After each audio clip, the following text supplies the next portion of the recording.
And welcome to a brand new season of Big Nick Energy Podcast. I'm your host, Joe Yolk, the Bald Kid Wonder. That's Brad Dressler, the best writer that ever wrote for Daily Knicks. I don't know if that's a fact or not, but I read a bunch of his stuff prior to him being here. It Brad, is. how you doing today? The weather is not the best today, but we're making the best of it, talking a little Knicks. We have game one of the preseason starting on Tuesday, and I am stoked. Same here. Also, to lighten up the little weather thing, as my girlfriend would say, it's spooky outside because apparently all of October is supposed to be slightly cloudy and like have skeletons everywhere or something. I don't know, pumpkins, whatever happens. Spooky season. Spooky season, exactly. Spooky season in Bottom. Brad, first off, the voice of the Knicks, man. Blessings and prayers to his family. Mike and Roseanne Breen last Sunday, 4 a.m. Thankfully, they were on vacation in California before the season started. Their Long Island home, $1.3 million worth, burned to the ground. The whole thing, 4 a.m, gone. All their family memorabilia and stuff. Like all they have, honestly, prior to them getting like sendings, Venmo, insurance and stuff, is the clothes they had on their California trip, man. So if you want to say a couple words about that. Just to make the situation a little bit lighter, not that it is a light situation, but me being from Brooklyn, I would think, oh, it's just an insurance scam. But it's obviously not the case whatsoever. Again, my heart definitely goes out to Mike and his family. I do hope that they're able to at least replace the bulk of what it is that they lost. And, as long as they have their lives intact, that's what's most important. Anything physical they may have lost can like I said, be replaced or unfortunately forgotten about. But it just leaves more room for new memories to be made. So again, all love to the Breen family for sure. Yeah, best of luck to them on their recovery time. It's definitely not easy. I've only known a couple people that have had to ever go through an experience like that. And the hardest part is always just the pictures and like the signings of like your dead relative that you've lose. But like you said, just make new memories for the ones that are around, Yep. Definitely. Do what you can do. So Brad, first major topic I want to go into, the main topic all summer outside of Donovan Mitchell not happening and Jalen Brunson actually happening is been the trifecta, the Cerebrus that is Fournier, Grimes, Reddish. I actually wish I could combine them all into one name. And I know that we both are on the feeling that Reddish really isn't involved in this, but for the sake of listeners and people that do think he is, I'm going to include all three. First quote I want to read, because this was what started the whole thing again all over, was Thibs saying that he thought Fournier he's the front runner to be the starter. On why Fournier should be the front runner to starter. We need shooting. The one thing I know, with Jalen and RJ and Julius, we have to put shooting around them. Mitch will give pressure around the rim. That's what will force the defense to collapse. Evan's proven. I thought the second half of last year, he played really well. So what are your takes on that, the initial quote, and then what you think is going to happen? Joey. Dramatic pause. He's in a lot of ways, Thomas Thibodeau is correct, right? Evan Fournier did play well. In fact, one stat that I like to throw out there ever so often is that from January 1st, 2022 until the end of the season, Joe, take a wild guess. What name led the league in 3-pointers made? I know the answer, but I'm going to play the game and say Steph Curry. Wrong. Try again. Anthony Simons. Negative. Ooh, I'll take one more chess. Evan Fournier. Evan, middle name Fournier. So it's as much as I do want to see him involved in this team moving forward, because quite frankly, he is the best shooter on the team. There's no question about it. The problem is that, in my opinion, unless the Knicks have some surefire star that they can trade for, taking this opportunity to not highlight the guy that you quote unquote kept out of trades in Quentin Grimes and not, making him a bigger figure in the offense, especially in the starting lineup, it would be silly to me. That said, he's apparently dealing with some sort of injury. So to start the season, I can definitely see the starter from last year, who's being paid $18 million a year and is in year 9 of his career. Yes, I can see him starting. Will there be some defensive lapses in that case, especially with a backcourt between him and Jalen Brunson? Yes, absolutely. So I have a question for you, because I'm glad you brought up the number 18 million still. If Evan Fournier was making 4 million or 5 million a year, do you think he's still the starter or in the lineup or rotation nearly as much as he currently is? Is he still in year 9? Yes. He's a 30-year-old that they signed for 4 million a year and seems like he could be replaceable in my hypothetical scenario. That's hard to say, but I would imagine so. Yes, even so. I think the 18 million has a huge pull in it. I know we haven't heard the name James Dolan in a while, but we're Knicks fans, and I know he's been hands off, quote unquote, since he hired Phil Jackson like 8 years ago. I just don't fully trust that. And I think James Dolan still is the type of dude that's like, I'm paying this dude $18 million. I want him to get 25 minutes a game. I'm not paying this dude to make $1 million a minute. That's for sure. Right. So I just always have my doubts. It's going to be an interesting situation. As Thibs did mention in passing a few days ago, I want to say. Well, no, I mean, he said this a couple weeks ago where everyone's kind of coming in with a clean slate and everyone has an opportunity to, I mean, that's coach speak. That's something that they say all the time. They say that every year. Yeah. Oh, it's a clean slate. I just, again, I do believe that there may or may not be I'm in fact, I think it's very true that there's a pretty substantial disconnect between the front office and their plans and what it is that Tom Thibodeau wants to do. And I think that's going to end up rearing its ugly head, or Tom Thibodeau is going to kind of shift and adjust, and we'll only have this season to see exactly what he plans on doing. I think this is his last year if he doesn't, like, if they don't get to like the 6th seed, honestly. Like if he just shows a major inkling to actually play the dudes that are younger. I'm not gonna say play the kids. I feel like they've all been there a couple of years, unless he starts playing Trevor Keels. Yeah. But I don't think he's gonna last past this year unless he does what he did the first year. And that's going to be tough because the East is far better than it was 2 years ago. So that's going to be a really tall task.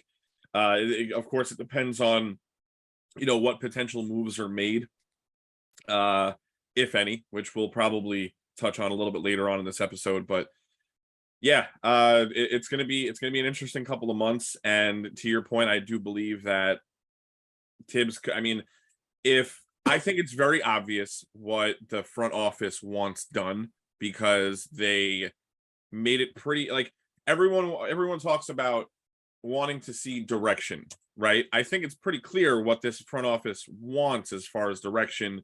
It was, okay, we're going to keep around, a handful of these veterans. We have a couple of younger guys who are pretty productive, and we're going to go and trade for this guy named Donovan Mitchell. Okay, that failed, no problem. Let's highlight the stars. If there's going to continue to be this massive disconnect between Tom Thibodeau wanting to win and playing his veterans 40 minutes a night versus actually highlighting guys like Emmanuel Quickley, like Obi Toppin, like Quentin Grimes, so on and so forth, and giving them actual playing time, like you said, I could see this potentially being his last year for sure. I can too. I know I said this to you prior to us recording and you shot it down, but I honestly think if they start like 10-20, they might be fired. I know you don't quite feel as strongly as that, but I just wanted to throw it out there that there's a chance that we see Johnny Bryant or someone else midseason. I don't, again, we'll kind of close it on this. I don't see them ever actually firing Tom Thibodeau. I think that it's not going to happen. I doubt it happens during the season. And if and when it does happen, he'll just be moved into the front office because he's got that much. He does have that kind of respect. Yeah. Like, just to, he was very heavily involved in recruiting, not recruiting, but scouting Quentin Grimes, and Deuce McBride was his draft pick. So with that said, we can move on to the next subject. Gotcha. So to wrap that up and to go on to the next thing, two quotes I wanted to read. One was about Cam Reddish. The thing he said about trying to crack the rotation overall. Quote, I'm still trying to figure that out. That's actually a really good question. I'm still figuring that out, trying to find where my role where I fit in. I'm really willing to do whatever it takes to win. Whatever that role is, whatever it may be, that's fine with me. We're winning. If we're winning, we all look good. And then the quote by Thibs I wanted to read kind of like as a response to that. It wasn't a response to that, but for the sake of the segment, they make sense together. I've told you before, I'm not as wrapped up in who starts as you guys in the media are. I'm more wrapped up in who plays well and who helps out the team most. We'll see how it unfolds. So, like I've said, I know you and I both don't think Cam really has a role on this team currently, barring injury or barring some really unforeseen play preseason or first couple of games wise.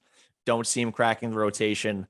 But if there is a path for Cam Reddish to get 10 to 15, 20 minutes a game, barring injury, we'll say injuries did not happen in this scenario, how do you think that can be?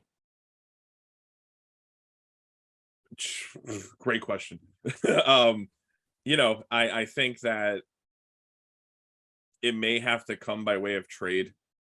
Just based off of it would have to be a trade. There would have to be someone traded, right? And the reason being is because right now we are fortunate for having such a deep roster, but we also have a very versatile roster. Yeah. We have so for example, just the second unit, we have a Derrick Rose who can play the 1 and the 2. We have Emmanuel Quickley who can play the 1 and the 2. You have Quentin Grimes who can, I'm never going to start him at the point, but he can defend 1. He can defend 1 through 3. I'll say that. He can play 2 and 3 offensively. Yep. You have let's not even count Evan Fournier for now. Let's consider him the starter. You have, Obi Toppin's probably the least versatile out of everybody, but then you have Cam Reddish who can kind of play 2 through 4, right? Yep. So, and then Hart would just be the 5. Yeah, the people out there, kind of off subject, the people out there that think he's going to play the 4 are absolutely out of their mind. He's never played the power forward once. Just because he could shoot does not make him a power forward. Like, get your mind out of 2002. It's 2022. Like, yeah, centers sometimes shoot now. So he's not Karl Anthony Towns. There's no Rudy Gobert. Yeah, he's not. He's no chance is he going to play next to Mitch or next to Jericho Sims or anything like that. But anyways, before you get off that, real quick, I keep answering, but with Tom Thibodeau, that would be the one coach that would try it for 5 minutes a game before he would try Randle and Obi together. I do just want to say that. Well, yeah, he would have his rim protection, so that would make him happy. Yeah, but like I said, the Reddish, yeah, right. The only path I see for Cam getting a substantial chunk of minutes, again, barring injury, would of course have to be if there was some sort of trade made, because like I said, when you look at 1 through 5 on the bench unit, you could, let's say Derrick Rose is traded. He's probably the most tradable and most appealing asset that a contending team can trade a couple second round picks for. Agreed. As an example, because there's no long-term commitment plus whatever. So then you move quickly to the backup 1. Yeah, Quentin Grimes is the backup 2, for example, or Evan Fournier, hopefully, fingers crossed. Cam Reddish at the 3, Obi Toppin at the 4, and then Hart at the 5. Or there's a number of different ways that you can go about it. But yeah, it would absolutely have to be because of a trade, in my opinion. It's like I want to say that even like he can come out and really just show out and get like a starting position, or I can never see Cam Reddish starting. Reason being is because are you really gonna who's getting dropped out of that rotation between Evan Fournier and Quentin Grimes, right? So he's not going to start. Yeah, it has to be a trade. Word. Just when we do the minutes thing at the very end, like our minutes distribution, I actually did do 2 sets of minutes, one without Cam in the rotation and one with. So I'll try to, when we get to the end, I'll try to jump in my answer a little bit. I do just want to say, for someone like all athletes and all coaches do this, you mentioned it with Thibs before, the coach speak, the proper media talk, especially at the beginning of the year. One quote that Cam said that I actually feel like he might be truly believing this at this point, because he's been at multiple stops now. He's been like, I should be the guy. Oh, I'm ninth on the bench. How did this happen? And I think if there ever is a time, like he's a restricted free agent this year. If he doesn't get signed in a month, he's by like an extension by us. He's literally a restricted free agent at the end of the year. So he has to make some moves this year to make money next year. The quote is, I'm blessed. I'm in the NBA. I play for the New York Knicks. I can't really stress that enough, but obviously everybody has tough times, no matter what your job is. And that's all about how you respond to it and get through it. I'm a believer in God, so I'm good. I'm all right. I actually feel like there's part of him that it's finally dawned on him. Like, I have a deep bag. I would say between the three of them, Evan, Grimes, and Cam, from like an offensive playmaking standpoint, he does have the deepest bag. He has the most like natural talent and skill set. But I always related. Are you a Harry Potter fan? No. No. So there's one scene in one of the movies where Hermione has a bag, like a normal pocketbook, but she tricked it out that like it holds like a giant room full of stuff. So you can reach as deep in as possible and grab whatever you want. Cam Reddish has that bag and doesn't go past 5 inches deep. Right. That's always been my problem with Cam. It's always been effort, not talent. So I think if it's ever going to dawn on him, it's got to be this year. For sure. That's all I just wanted to say about that. Yeah, no, you're 100% correct. I mean, he like everyone calls him Baby Paul George. You know, like he just has that. He has the handle. He has the passing ability. He's obviously good on ball. He's serviceable off ball. He's a talented kid. Why he's yet to be able to put it together, we may never know. Who knows? And to know someone that has such a high on ball defensive rating, like he's really good on ball, which usually is an indicator of you do try. Right. But like he gets back cut and like loses his man. I don't understand. And then to cover the last head of the Cerebus, Quinn Grimes, the guy that we both want to start. Not a good luck to start, honestly. Who shows up the first day in camp? No reporting by anyone whatsoever, and gets caught on camera in the back of a giant group in a walking boot. Right. The Ian Bagley quote, which gave no info. I could have looked at the picture and figured this out. Knicks Quinn Grimes has been in a walking boot due to minor left foot soreness, considered day to day, and that was on Wednesday, September 28th. How did this go by the wayside up until the first day of camp, and none of us know, Brad? This just goes to show just how secretive this front office has been. And, you know, I was actually listening to Spaces with Knicks Film School and Sean with the W. Shout out. Those out there who may know those guys, you know, shout out to them. Big ups and big love to those guys, because they're, you know, some of the best at what they do. You know, they were mentioning that the media just hates this front office because they don't make anyone available to speak, and just like we literally found out that Quentin Grimes was dealing with any kind of foot injury due to literally him being in the back of a video, as opposed to there being any actual reporting on it. So it's just really funny to me how you know, this front office is, you know, so tight-lipped, and in a lot of ways it's good, because at the end of the day, the media has proven over and over and over and over again how they'll take information, spin it, make it look really bad, and then just embarrass the franchise that they cover and make their ends meet off of, you know. So it is what it is. I don't mind it personally. So I want to actually ask you a question, because I do feel like this is a double-edged sword, and unfortunately both sides are holding a blade as opposed to holding a handle, trying to like be friends and meet in the middle. If you were the Knicks front office, how would you handle this differently? And if you were the media, what would you really expect out of this franchise more?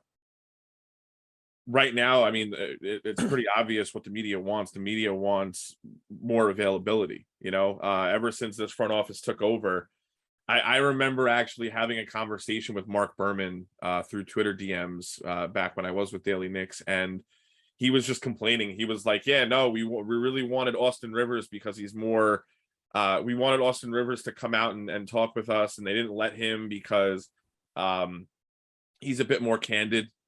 He's a bit more open and honest about things, and more willing to speak about this, that, and the third, whereas other guys are all kind of like media trained. Right. All coach speak. All coach speak, right? And that's kind of all they've been getting. You know, they Jalen Brunson's been doing a lot of talking, but he is like coach.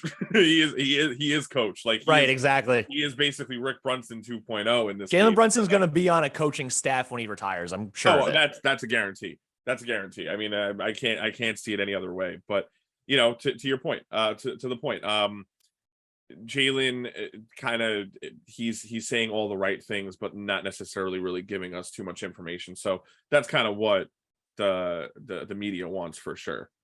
If you were to actually imagine like Jalen Brunson or Austin Rivers like being the kid of a coach, that I feel like both of those make sense. Like I feel like Austin and Doc probably butted heads a lot, father and son, as a kid. So his rebellion against his coach dad is to be too candid for coaches. And then Jalen Brunson, who seems like he has, like, they literally hired his dad and put him on the same staff as him. And Austin Rivers has said multiple times he doesn't like playing for his dad. So, of course, the one that likes playing for his dad talks like his dad and does coach talk. It's funny. So the other half of the question, though, if you were on the front office, like, why would you want to even change your ways or like actually speak more? Like this franchise hasn't seen success yet. Your front office is like, it's almost all smoke and mirrors. It's been 3 years now. Like we would have expected way more than just a Jalen Brunson signing, and you haven't pulled that off. So what would you, if you were in the front office, what would you do to try to either one, make it better to the media, or why would you change anything? I go back to the Leon Rose interview with Alan Hahn, right? Alan Hahn did a phenomenal job, but it was very obvious that he was hired and paid by Madison Square Garden. He was paid by MSG. So he couldn't exactly ask the hardest hitting of questions, unfortunately. But personally, I really wouldn't do a whole lot differently if I was in the front office, simply because we're in a position where we're kind of, one thing that Leon Rose is known for is his business acumen, right? And take this Donovan Mitchell situation as an example. They say in business that sometimes the best deal you do is the one you walk away from. The deal you don't take. Yep. And we'll eventually find out whether that's the case or not.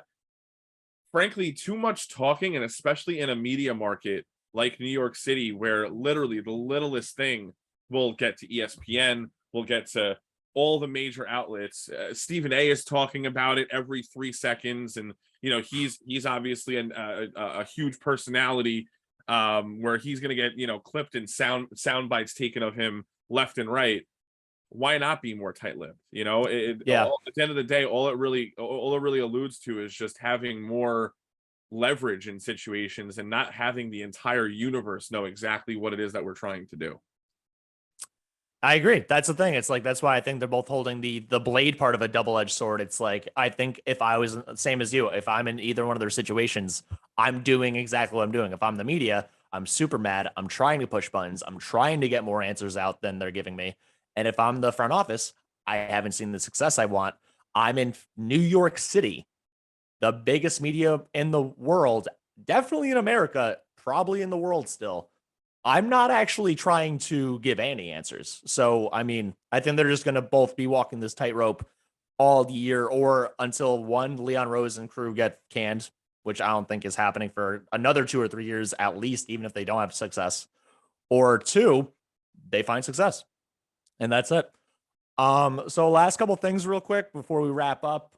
First off, a little Ian Begley thing that he said for SNY about a week ago now. A little number that people started throwing out there, 40%, which were the odds that, so he just got asked randomly by a Twitter handle answering on SNY, what do you think the odds are that Julius Randle gets traded before the start of the season? And he was like, I don't know, if I don't really put numbers on it, but if I was, I'd say 40%, which is a large number. It's not like 5%, it's almost half. So what is your take on that? It's definitely very interesting. What it tells me, I'm just very curious who, like, we can kind of tell like who's guy. And what I mean by that is Mark Berman was Thibs's guy, right? Yeah. It was made very obvious on a number of occasions that that was the case, right? I'm just curious who Ian Begley's guy is, you know, and like who his guys are, I should say. And Let's throw reckless speculation to the window, man. Recklessly speculate if you were to guess, who is it? damn. I mean, Begley's been on the beat for a while, especially with us. I don't know. Maybe I think Harry. I was gonna say, if I was those dudes, like if I was a beat writer or actually ever gets to that point, I think I would just try to always talk to like the 12th through 15th guys on the bench. Because the ones that don't get playing time and might get shipped out at any time are the ones that I feel like would give you the best answers. I feel like coaching staffs and front offices try to keep the players out of those conversations the best they can, though. You know, It's all it is sending a text. it's true. I'm sure Ian Begley has a number of contacts. Maybe Scott Perry. Maybe I doubt it's Leon. I just doubt it's Leon. Like Leon doesn't Highly want to talk to anybody. Yeah. But yeah, it is high. It is high. 40% is ridiculous. It means that there's been conversations being had. I think what it really ultimately boils down to is, going to be if they can find something worthwhile where they don't have to attach too many assets. I think two really good fits and two teams that are probably not desperate to make a move, but desperate to improve. Right. Would be Phoenix and then Charlotte. So definitely keep an eye out for those teams. But then again, who knows? You know, so maybe some team out there really likes him. I doubt it, based off the fact that we have him. You know, he's entering year one of a 4-year extension. So it is what it is. But 40% means that there's conversations being had for sure. For sure. And at the number he's getting contract wise for the next 4 years, if you're trading for him, you have to think he's the third best player on a team that's getting you into the playoffs in a decent run. You're not trading for him if you're not taking that number for him to be a 1 or 1A on another team that gets 35 wins. No, definitely not. Literally outside of the COVID year, he's been a good stats, bad team guy. He's been a fantasy basketball player. That's what he's been his whole career outside of 1 year. So I'm not sending too much out if I'm another team for that. It's funny you say that because I remember when I used to play a lot of like FanDuel and DraftKings, not the sports book, like the fantasy. I forget what it's called. Yeah.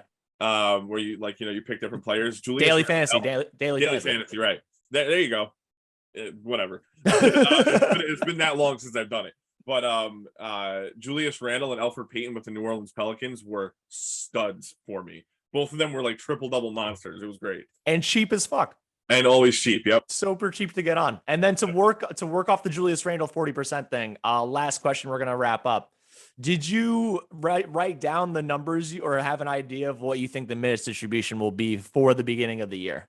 Yeah, I've had an idea of what I would you want what I'd like it to be or what I think it's going to be. We have time for at least. So we'll do this. We'll do what do you think it's going to be this week, and next week we're going to talk about RJ and Jalen way more, and we'll do what do you want it to be after the first 2 preseason games by the time we record. I'm sorry to cut you off. I do want to touch on the quick tweet that we discussed before also. So let's try to get time for that. Here, run through your through your minutes of what you think is going to happen first, and we'll do that last. Jalen Brunson's going to get anywhere between 28 and 32 minutes tonight. Okay. Let's call it 30. Okay. Yep. Derrick Rose, for that matter, should get around 20. I would say 20 to 20. He's going to play a little bit of 2 every now and again. I think he'll close in a lot of lineups as well. Like I think there's a very good chance that Derrick Rose could be like the closing shooting guard. Yep. So to say, next to Jalen Brunson. Derrick Rose get about 18 to 20 minutes a night on average, I'd say. Then you have at the 2, ideally for me, I wouldn't even be upset if it was a 50-50 split at the 2, right? I don't mind giving Evan Fournier those minutes. But like if it could be 24-24 at the 2 spot, I'd be happy with it. Okay. Emmanuel Quickley. Well, actually, whatever. That's going backwards. Do Quickley last because we could circumvent that right into the thing. Fair enough. RJ Barrett's gonna play at least 34-35 minutes tonight for sure. Yep. I would hope that Randle sees a minute reduction, maybe around 32 a night as opposed to the 36 to 38 he's been getting. Yep. I think it's gonna be a very even split at the 5. I think it's gonna be at worst 20-28 split. I would like it to be more of like a 22-26 split, maybe even 24-24. Mitch gets into foul trouble a lot. That might end up happening anyway. Yeah. With Julius Randle getting lesser minutes, I would like to see Obi Toppin get closer to 20. I would like to see him get more.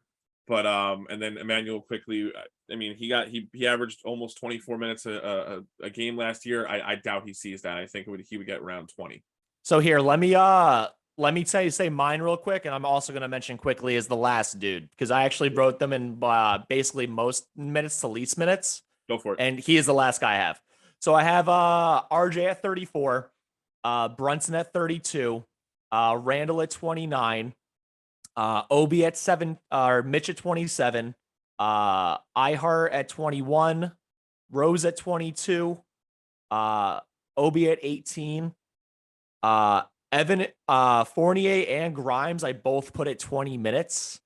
And then I actually imagine Quickley is also going to circumvent because between Rose and Quickley, there's going to be other 2 guard minutes to fill up.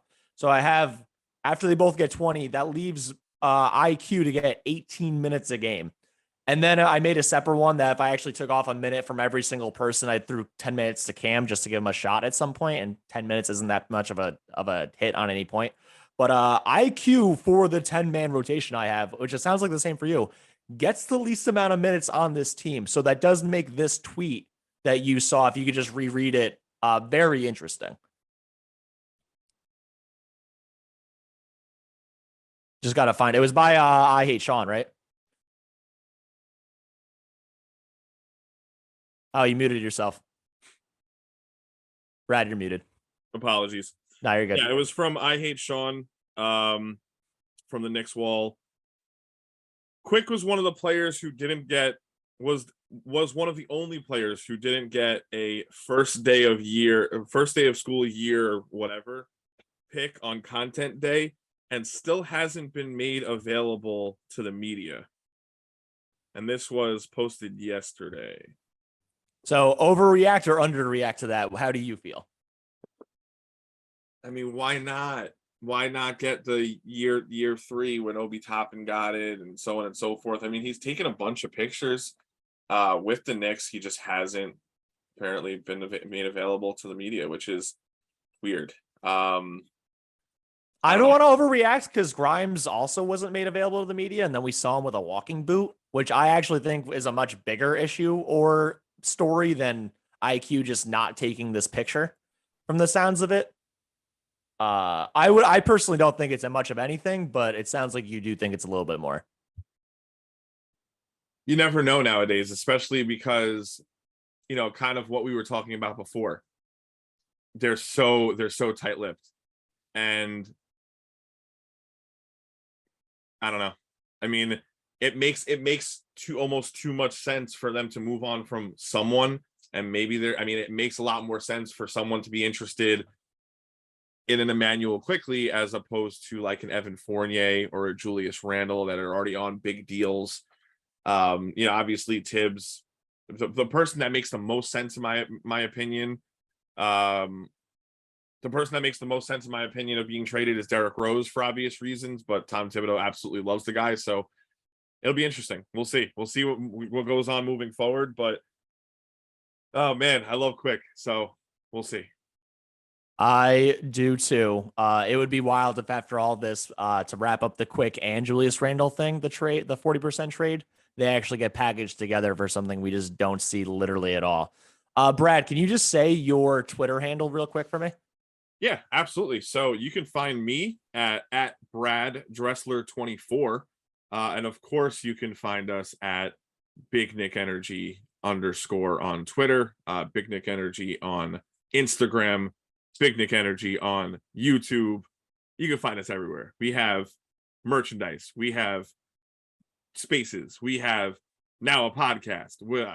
Shit, I may as well start writing again. Let's see. We'll figure that out soon enough. What about you, Joey? Hey man, if you start writing articles again, I have plenty of free time in my job. I will start writing with you because I just don't have a journalism degree or anything like that. But I feel like I'm a well articulated enough person to figure it out. Neither do I. You'll do perfectly fine. Oh, let's go. Let's go. You winged it for years. I can wing it with you. You can find me at Joey Landolfa. That's JoeyLandolfa at both Twitter and Instagram. I also have Facebook. I don't use the Facebook for Big Nick Energy though. At Modelo Beckham. Vin is our producer. That's MODLOBECKHAM. And then the media / original creator of Big Nick Energy is Angelo. You can find him at Angie Pells, ANGYPELLZ for Twitter, and then ANGYYPELLZ on Instagram. Brad, this is a good start. Hopefully next week we don't have any IQ trades to talk about. Maybe we have a Randle trade to talk about, and we get some Jalen Brunson and RJ in there. What do you say? I'm excited for Tuesday. That's all I'm looking forward to. That's all I'm focused on. I want to see some Knicks basketball, and whatever happens, happens. I in Leon Rose we trust, baby. In Leon Rose we trust. I hope we keep saying that. Little merch plug, just so y'all know.